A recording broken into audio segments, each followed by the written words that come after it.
Assalamualaikum warahmatullahi wabarakatuh. Bismillah, alhamdulillah, salatu wassalamu ala rasulillah sayyidina wa nabiyina wa syafi'ina wa malah wa la hawla quwata illa billah amma ba'd. Bismillahirrahmanirrahim. Qala mu'allifu rahimahumullahu ta'ala wa nafa'ana bihi wa bi ulumihi fitaraini amin amin ya rabbal alamin. Faslun syurutu jam'i ta'khiri. Faslun utawi kiki fasal ibarate fasal. Syurutu jam'i ta'khiri utawi pira-pira syarate jamak takhir. Iku isnani ana loro. Rupane niyatu takhiri suwijine niat ngakhiraken. Waqat baqiyalan hale temen-temen tetepe mau min waktil ula saking wektune salat kang pertama.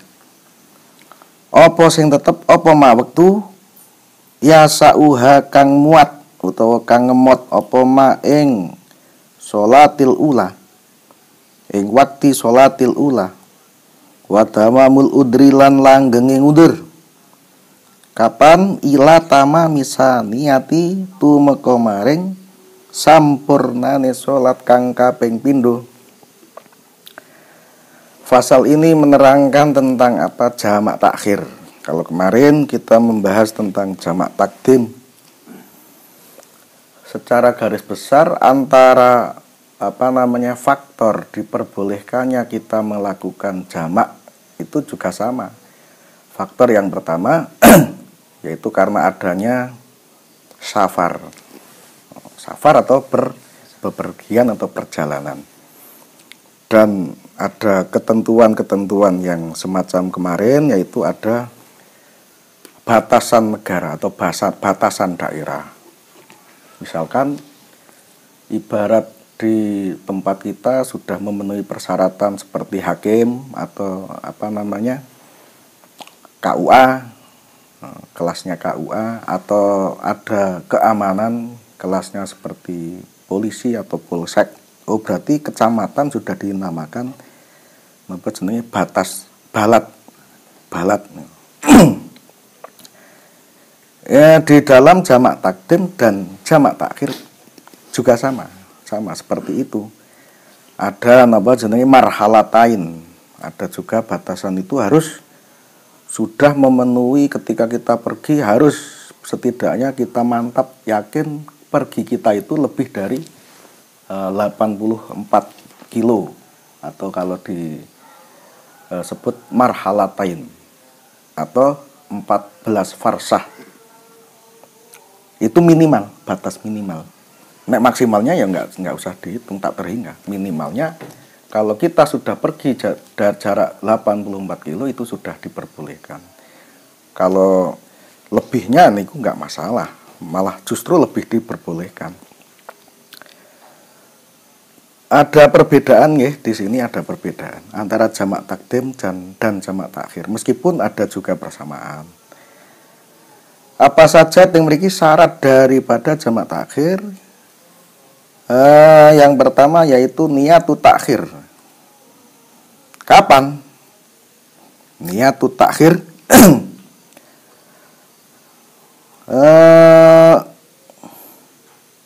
fisaniyati. Nah, niyatu takhir min waktil ula waqad bagian min waktil ula. Kita ketika ingin niat jamak takhir, kalau yang kemarin jamak takdim itu tidak dalam waktunya sholat.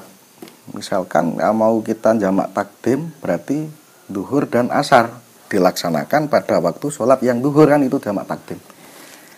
Berarti niatnya kalau jamak takdim di saat kita melakukan sholat. Spontannya di situ, melintaskan niat jamak takdim di saat kita melakukan sholat. Beda niat di dalam jamak takhir. Kalau jamak takhir kita harus melintaskan jamak takhir, niatnya ini harus pada waktu yang memiliki min waktil ula.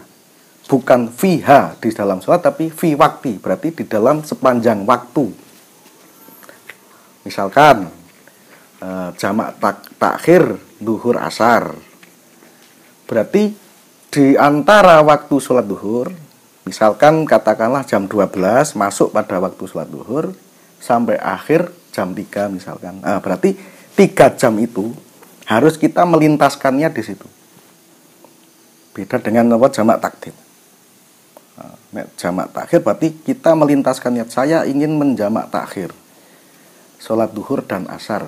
Saya kerjakan pada waktu sholat asar. Itu kita niat seperti itu pada waktu sholat yang pertama. Di dalam sepanjang waktu sholat yang pertama. Bukan di saat kita sholat. Kalau niat jamak takdim kan di waktu kita sholat. Ada perbedaan di situ. Dan itu pun kita juga harus jangan terus lantas mepet. Misalkan jam 3 kurang 2 menit. Nah ini mepet. Atau jam 3 kurang 1 menit apalagi. Misalkan jam 3 tit itu kok sudah masuk jam asar. Ada sisa 2 menit waktu sholat duhur. Nah itu berarti ini mepet itu. Ketika kita mengerjakan sholat 4 rakaat pada kondisi normal, ini kan nggak muat, nggak pas, nggak waktunya nggak. Lah nek mepet ngeten ini nggak bisa. Harus sekiranya kita melakukan sholat itu masih leluasa. Tidak lantas ketika pas waktu sholat duhur 2 rakaat masuk asar. Nah, ini niat pas waktu itu seperti itu nggak boleh. Harus muatnya itu sekiranya kita melakukan sholat 4 rakaat itu masih ada longgar waktu. Kemudian wadawamul udri ilatama misaniyati. Ini pun juga sama ya, seperti syarat daripada sholat jamak takdim. Bahwasanya kita di saat melaksanakan sholat jamak ini harus dalam keadaan kondisi masih ada udzur. Masih dalam kondisi dalam keadaan masih udzur. Udzurnya kan kemarin? Safar, bepergian, atau hujan, atau sakit. Tapi kan kita yang paling praktek umumnya kan pas safar, perjalanan. Nek hujan ini ada persyaratan khusus. Tapi kalau safar ini siapapun bisa mengalami, dan mengalami ini pernah. Bahkan sekarang umum sekali. Perbedaan lagi antara sholat jamak takhir dan jamak takdim, bahwasanya sholat jamak takdim itu dikerjakannya itu tidak mendahulukan wabada'a bi sholatil ula. Kalau kemarin sholat jamak takdim harus didahulukan sholat yang pertama terlebih dahulu. Berarti misalkan duhur dan asar, duhurnya dulu baru asar, harus tartib urut. Misalkan isya dan maghrib harus maghrib dulu. Tapi kalau jamak takhir boleh kita diacak, bebas memilih. Boleh kita melaksanakan asar dulu, baru duhur. Misalkan itu jamaknya duhur dan asar. Maghrib isya, boleh kita melaksanakan isya dulu, baru maghrib. Boleh. Atau maghrib isya, terserah. Terserah. Tapi kesunatannya tetap tartib, harus urut. Niki sunah. Ya penai tetap urut. Meskipun diperbolehkan diacak, nggak masalah. Misalkan diacak itu nggak masalah, tapi istilahnya sunahnya itu harus urut tartib ya. Di sini disebut tartib. Dan perbedaannya lagi, kalau kemarin jamak takdim itu ada istilah harus mualah. Mualah itu berarti continue. Kita melaksanakan harus berlangsung. Setelah kita sholat duhur langsung asar dikerjakan. Tidak boleh ada jeda waktu. Tapi kalau pada jamak takhir boleh. Misalkan jenengan sekarang sholat jamak takhir isya maghrib, ya. Kita melaksanakan pada waktu isya. Terus kita isyaan dulu. Jangan dulu. Terus setelah itu kita arek arek jalan-jalan dulu. Mau ngapain dulu lah terserah. Sepanjang masih pada waktu sholat isya. Kemudian kita melaksanakan sholat maghrib jam 12 enggak masalah. Tidak dilaksanakan, tidak dianjurkan harus mualah. Ini pun juga sunnah. Nek mualah itu sunnah karena kita terus melaksanakan sholat itu berlangsung, ini juga sunnah. Tapi misalkan tidak harus mualah, bagaimana? Enggak masalah. Bayangan kita kalau jamak takhir dan takdim koyo-koyo dilaksanakan setelah duhur langsung asar, maghrib langsung isya. Tapi kalau jamak takhir enggak, ada perbedaan di situ. Karena memang di sini tidak disebutkan harus nama mualah. Beda dengan jamak sing takdim. Dan kemudian lagi ketika kok seandainya kita dalam perjalanan kita sudah melintaskan niat jamak takhir. Nah,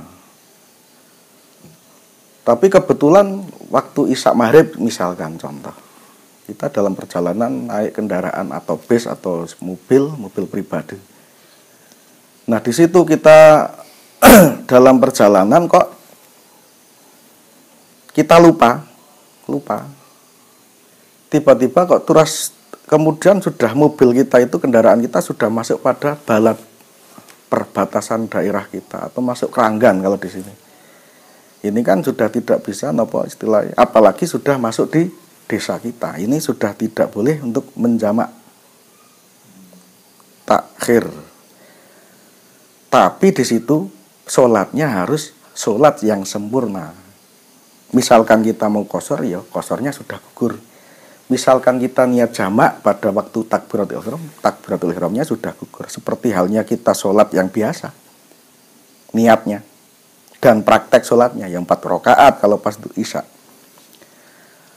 Tapi di sini tidak lantas kita itu tidak menjadi qadha yang sifatnya itu qadha sing nopo dosa. Maka karena di sini masih ada rukhsah. Tetap qadha. Nek qadha ini kan biasanya kalau qadha asumsi masyarakat, kalau asumsi agama itu qadha itu ini karena kita lalai pada dalam sholat. Maka jatuhnya ini qadha niki kan nyarutang sholat tidak pada waktunya. Jadi kan dosa. Tapi kalau pada praktek jamak takhir yang kebetulan kita kok terus keturun bablas sampai rumah. Nah, di situ qadhanya qadha bila ismin. Qadha yang tidak menanggung dosa. Berarti kita melaksanakan sholat isya seperti biasa. Nggih. Kalau kita mau jamak dan qashar, berarti qasharnya sudah tidak bisa karena sudah sampai rumah. Tetap 4 rakaat. Dan maghribnya kita niati sholat qadha. Karena waktunya sudah masuk nenggon isya. Masih berarti qadha. Tapi qadhanya ini kan apa? Qadha yang tidak bila ismin atau tidak dosa. Qadha itu kan karena apa kok sholat qadha? Qadha itu kan ada kalanya udzur sholat nisyan kalih napa naum. Ada sholat isnani anaumu wa nisyan. Qadha itu dilaksanakan biasanya kalau tidak ketiduran ya lupa kan gitu kemarin. Bagi orang yang memang sholatnya itu rutin, bukan terus meninggalkan secara sengaja, tapi bagi orang yang memang betul-betul tanggung jawab dengan kewajiban sholatnya. Tapi bila mana kok di situ qadha yang 2 itu berarti tidak qadha yang dosa.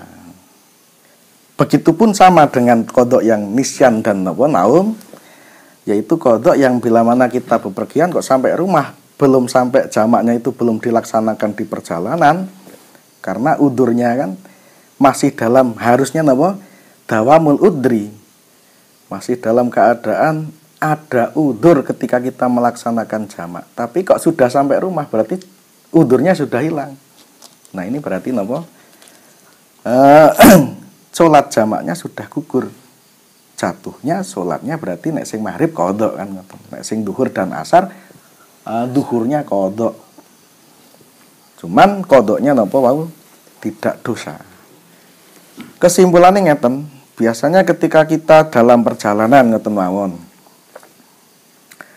Perjalanan itu kita tidak usah nayal-nayal terus memaksakan diri untuk berhenti mencari masjid ngoten mawon. Apalagi kita membawa rombongan.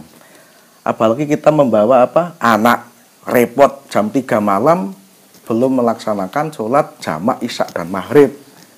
Karena kita melaksanakan jamak takhir kan. Lah wis iki golek masjid wae sing mesti nang ngalang sik golek masjid ngalang mubeng-mubeng. Lah kita malah kasihan kono sing nunggoni anake, ana sing gantian salate sampai engko tekan subuh wong wektune wis mepet. Lah daripada seperti itu mendingan langsung pulang saja. Gambaran mudahnya gitu. Daripada kita menyiksa diri kan gampangannya. Daripada terus anak-anak kita rewel sak piturute urung barang-barang kita yang di kendaraan malah aman atau tidak kan nggak tahu. Lah mendingan wong kita bawa anak banyak, bawa orang lah misalkan pas pada waktu yaroh. Pulang saja sampai rumah. Karena itu kodoknya tidak kodok yang kita disengaja nyarak kan enggak. Itu masih dalam keadaan kodok yang bila ismin itu tadi. Meskipun sunahnya ya tetap masih di perjalanan, tapi ketika kita merasa repot, nah ini memang ketika kita merasa repot, mendingan wis bablas wae teka omah. Nanti kita praktek sholat pada seperti biasa.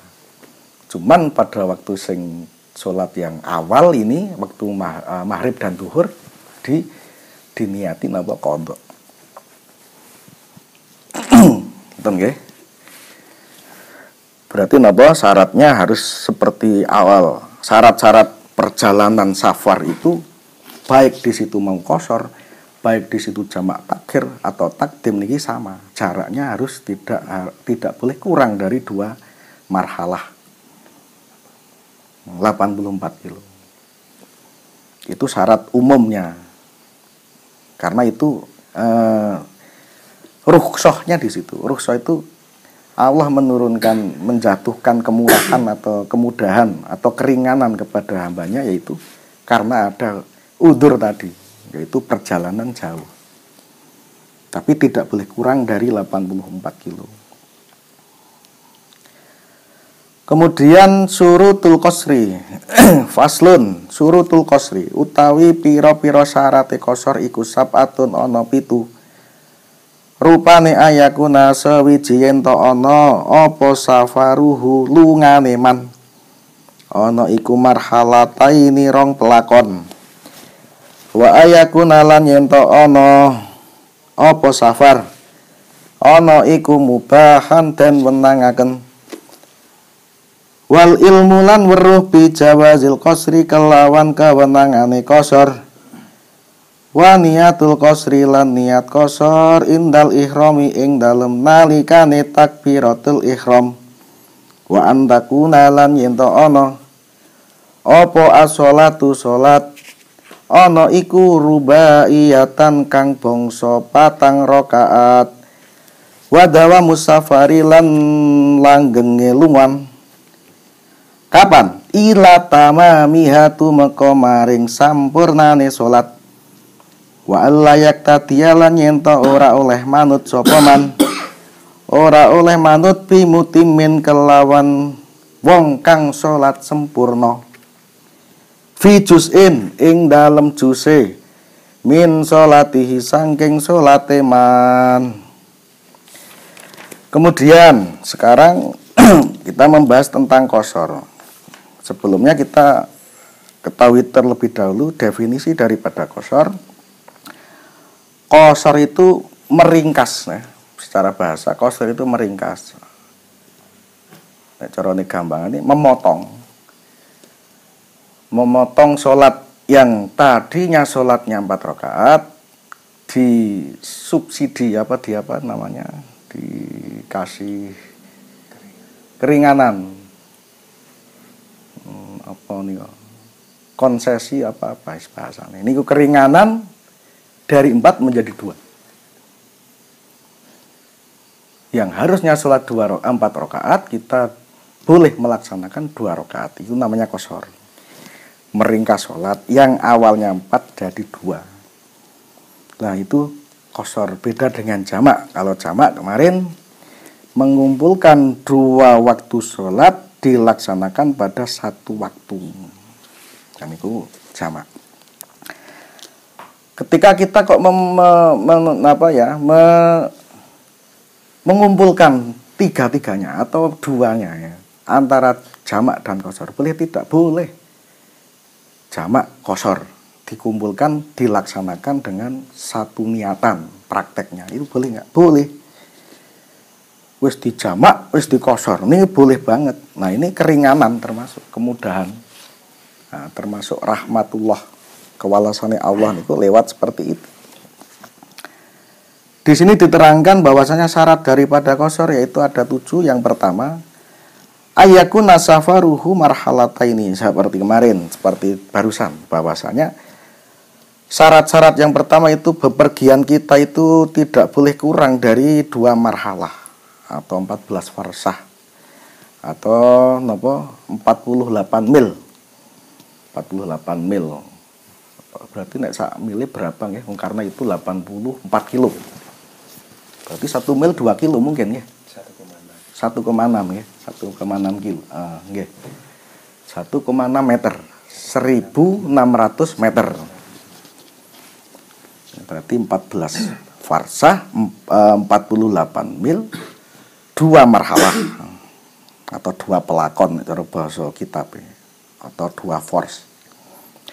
Itu syarat yang pertama, harus sudah memenuhi 2 marhalah tadi atau 84 kilo. Kemudian yang kedua, wa ayakuna mubahan, dan perjalanan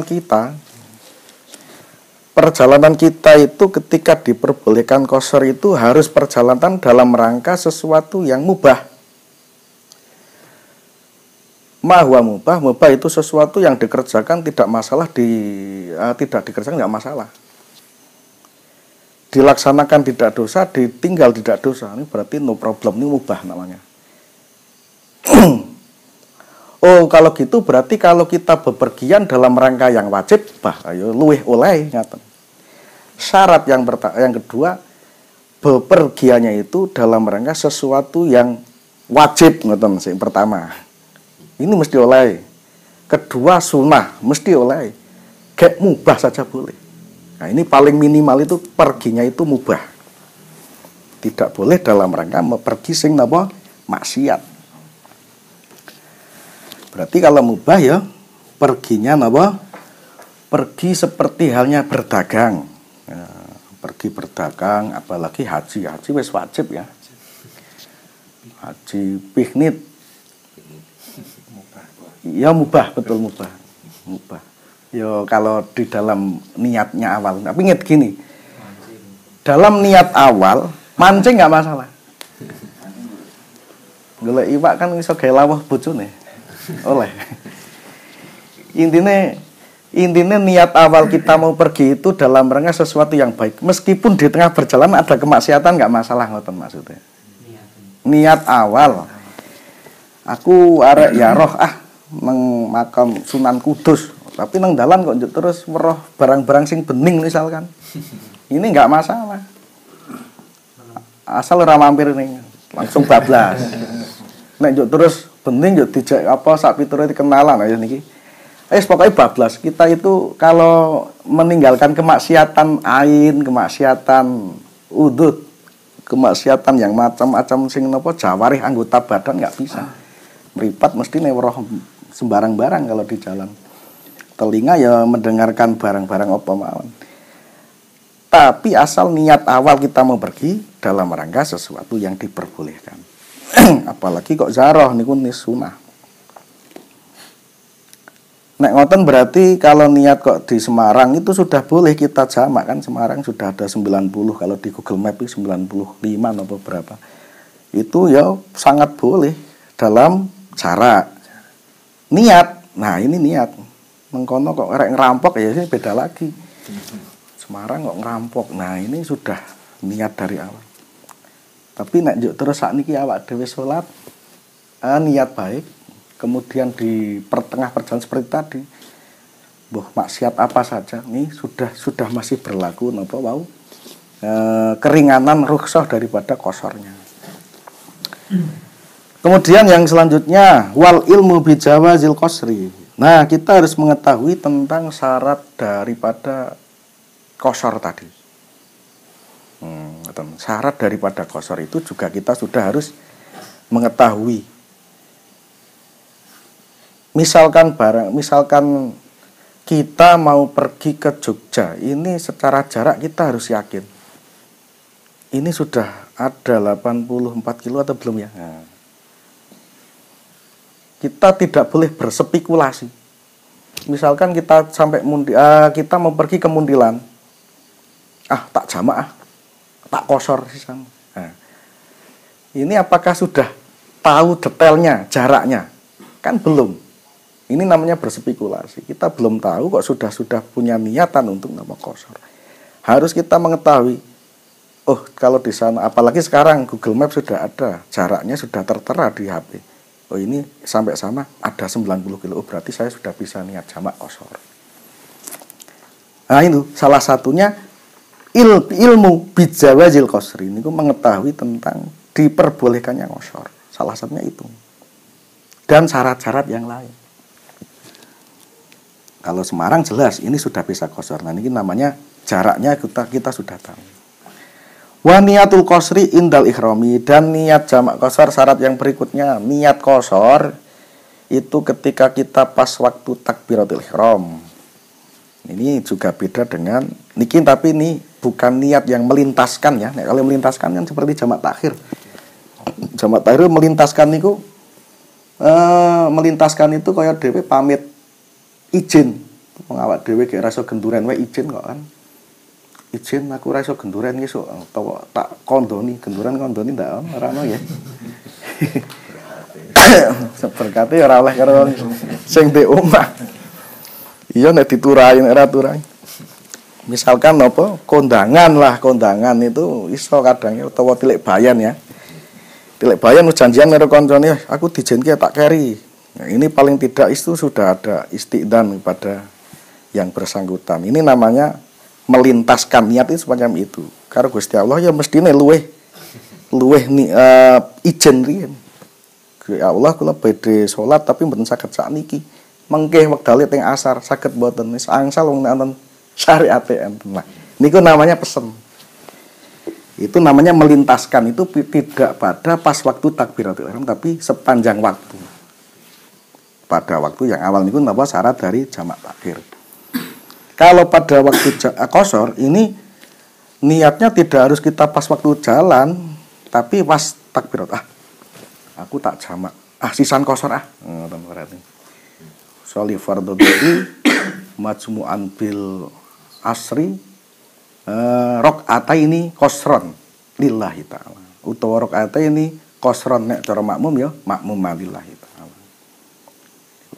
Dijamak ya dikosor wis untung-untungan. Kemudian wa antakuna as-sholatu rubaiyatan. Salat yang diperbolehkan untuk mengqasar salat yaitu salat yang sifatnya itu 4 rakaat. 4 rakaat. Berarti asar, zuhur, isya. Kalau maghrib subuh mboten saged. Subuh nek dikosor ilang, ora salat. Wong wis direngnya keringanan 2 rakaat ora dikosor aja rek angklung-angklung ngopi salate. 1,5.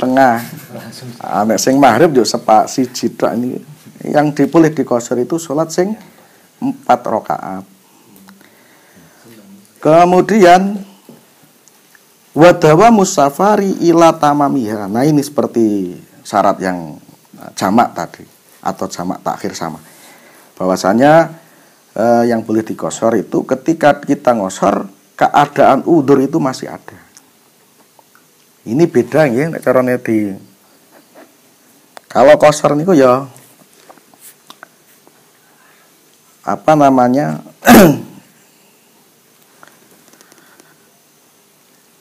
gugurnya qasar ya seperti tadi, ketika kita sudah sampai rumah berarti yang niat qasar sudah gugur.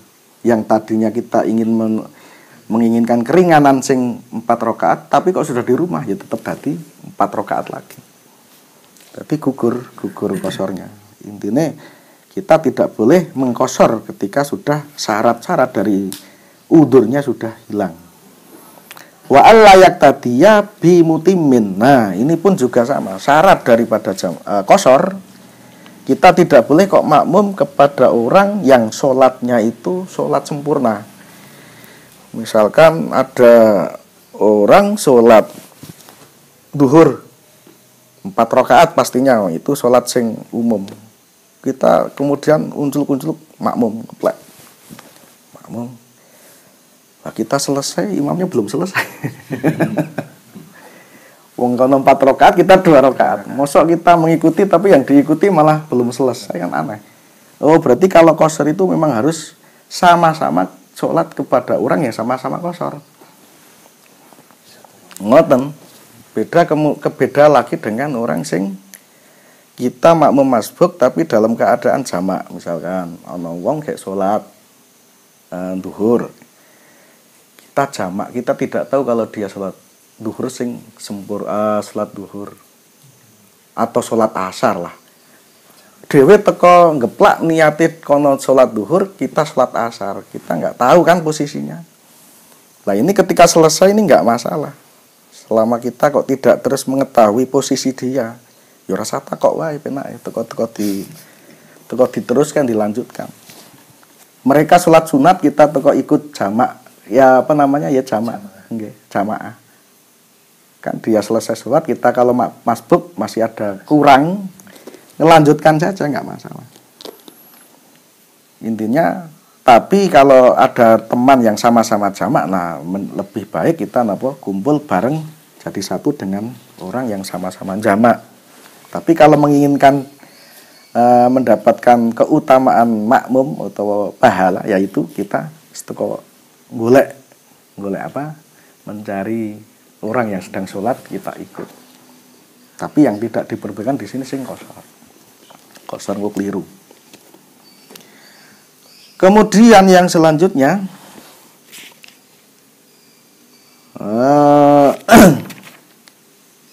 ini terakhir ya. Bimutimin fi juz'in min sholatihi. Pokoknya dari orang yang menyempurnakan sholat 4 rakaat. Wis ngoten niku disebut orang yang menyempurnakan sholat itu orang yang sempurna. Umum, sholat yang pada umumnya. Kalau duhur yang 4 rakaat, asar yang 4 rakaat. Tidak di dalam rangka kita sedang jamak qashar mereka atau jamak qashar. Ngoten nggih kados niki wis kathah banget. Kemugi ngaos kita wonten dalu menika astu-astu pikantuk keberkahan, kemanfaatan fid dunya wa dunyatal akhirah. Monggo kita selawatan sareng-sareng. Maula ya sholli wa salim iman abada ala habibika khairil khalqi kulli wal habibul ladzi turja syafa'atuhu li kulli hauli minal ahwali muqtahimi ya rabbi bil mustafa balligh maqasidana waghfir lana ma madaya si al-karami ya arhamar rahim ya arhamar rahimin ya arhamar rahimin farij alal muslimin taqabbalallahu minna wa minkum wal afu minkum. Wassalamualaikum warahmatullahi wabarakatuh.